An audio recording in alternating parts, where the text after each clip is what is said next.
Well, how's it going, folks? I guess I've been better. We trying to knock down the third crop. We've had rain every 2-3 days, it seems like, through the month of July. It's just been crazy.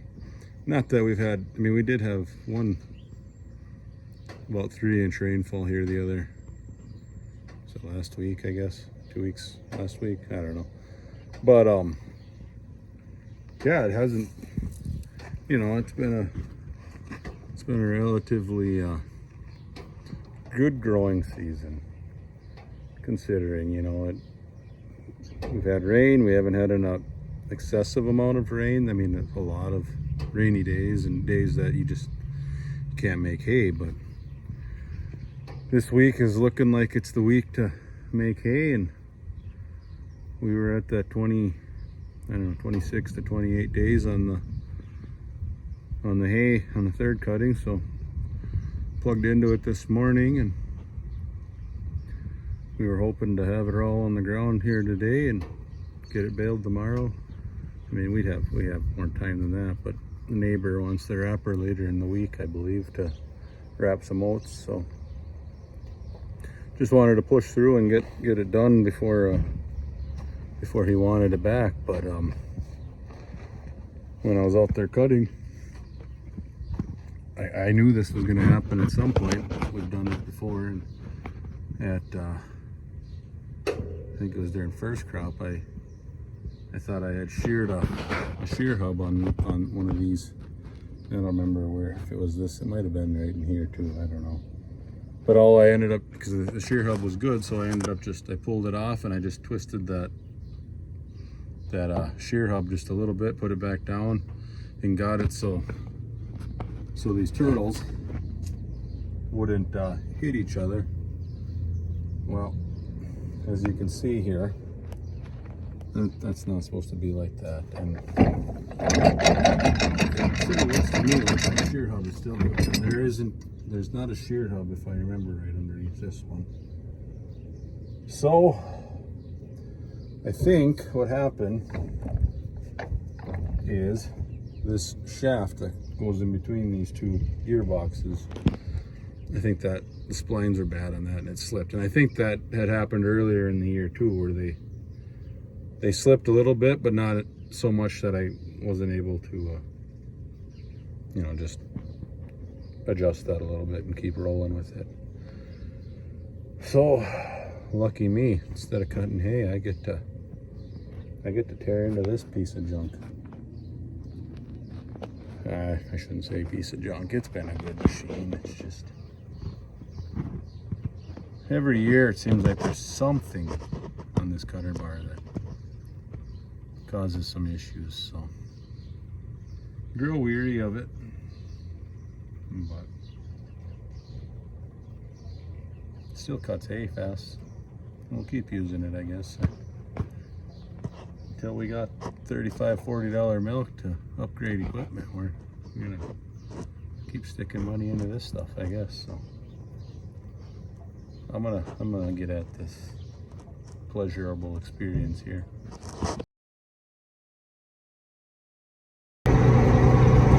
Well, I didn't record much or actually any of that fixing business. I just kind of forgot and was more worried about just getting it done, you know. It got lucky. We didn't wreck any of the gears in the gearboxes or any of that. We did have a seal that was leaking on the one gearbox, and then so this shaft right here is what we ended up having to replace, and that runs in between the gearbox, so you got to split the cutter bar. There's bolts on each side. You take the one side down and then disconnect them and whatnot. But as you can see, that right there, you know, it should look more like this, although them are flattened out too. But so this is a softer metal than what the gears are inside there, so it's made to wear those out and not wreck that gear that it's inside of. So we got lucky. We're rolling back out to cut hay. Here's the first field I knocked down this morning. Here's a look at some soybeans. The top of the leaves, they got a little bit of chemical burn, I think, for the last pass of spray. They just nipped a little bit and kind of curled up, so might not be a good thing. We might be losing a little bit of that ability to take on sunlight and create yield. But what do you do? So we're going back out to this, what was our new seeding this year. We got about half of that knocked down, and it's almost short time. I don't know if I'm going to get in trouble for going back out to the field instead of going to milk cows, but try to get this knocked down. We got 9 acres on the other side of that cornfield right there. Then we got about 22 acres, 23 acres down a mile and a half, 2 miles away that need to get knocked down too, but I don't foresee that happening today. I was hoping to be done cutting for the day, you know, for third crop, and thinking about other things, but what do? You gotta fix the problems, obviously. So anyways, I'm not gonna even record any of this. You guys have seen this, and so see ya. That's kind of nice. It's a couple hours later, maybe 3 hours later, I don't know.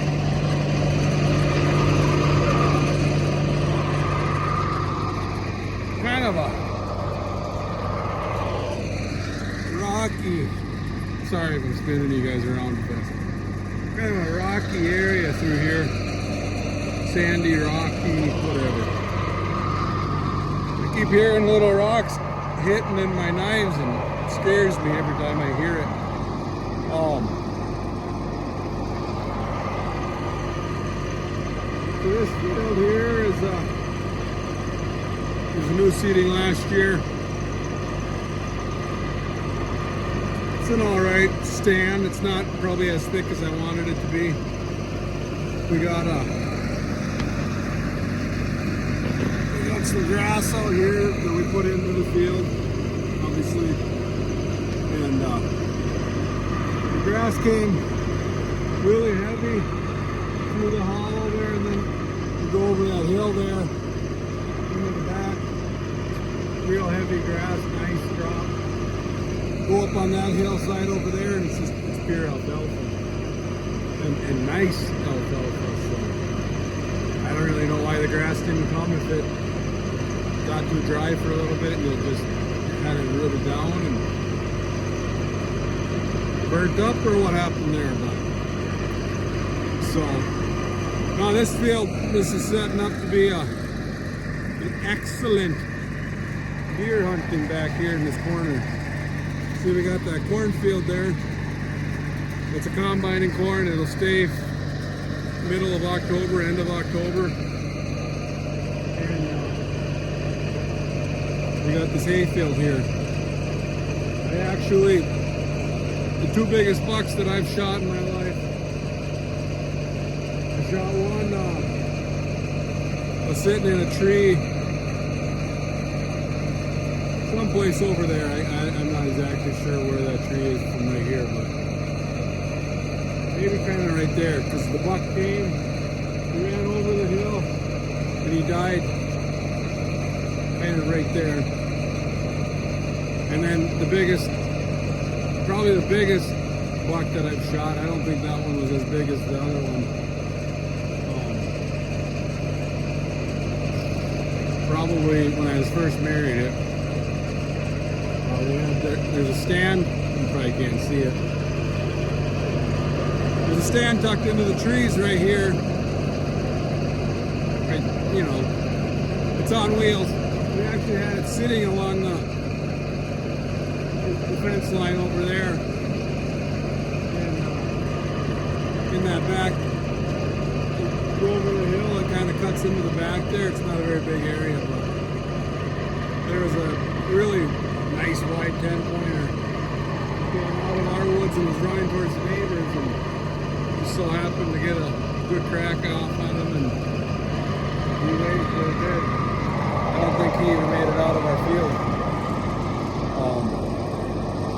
So, yeah, I don't know. We're hoping for some good things. We had a couple of nice bucks on camera last year that, to my knowledge, haven't died yet. So, we'll see. Anyways,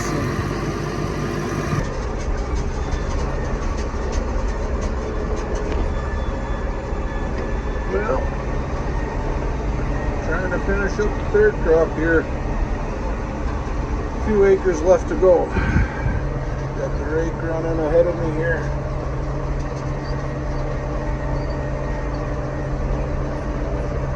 So, can't complain, although I think I just plugged up my header. Bummer. Guess I shouldn't be filming.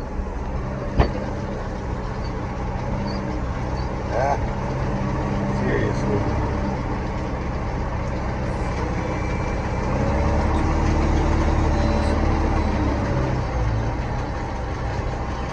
Well, that's what I get. Trying to be cool and be on the internet.